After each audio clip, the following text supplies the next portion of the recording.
महत्त्वाची बातमी आहे। पहलगाम हल्ल्यातील पीडित कुटुंबियांना 50 लाखांची मदत देणार। पहलगाम हल्ल्यातील पीडित कुटुंबियांना आता 50 लाखांची मदत देण्याचा निर्णय झालेला आहे। मुख्यमंत्री देवेंद्र फडणवीसांनी हा मोठा निर्णय घेतलेला आहे। अधिक अपडेट घेणार आहोत आमचे प्रतिनिधी विनायक डावरुंग यांच्याकडून। Vinayak, hello, mike check. Hello,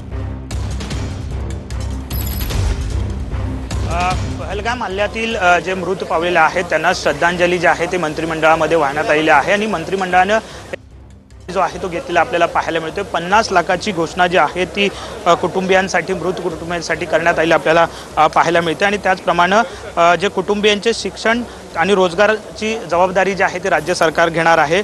Jagdale कुटुंबियातील मुलीला नोकरी देण्याचा निर्णय जो आहे तो घेण्यात आलेला आहे। त्याचप्रमाणे आपण जर पाहिलं तर हा सगळ्यात मोठा निर्णय जो आहे तो 50 लाख रुपये अर्थसहाय्य जे मृतांचे कुटुंबीय आहेत त्यांना देण्याचा निर्णय जो आहे तो जाईल आपल्याला पाहायला मिळतोय। त्यामुळे ज्या पद्धतीनं पहलगाम हल्ल्यामध्ये संपूर्ण महाराष्ट्रातले जे मृत पावलेले जे पर्यटक होते त्यांच्या कुटुंबियांना जी मदत करण्याचा निर्णय जो आहे तो आता राज्य सरकारने घेतलेला आपल्याला कॅबिनेटमध्ये पाहायला मिळतोय।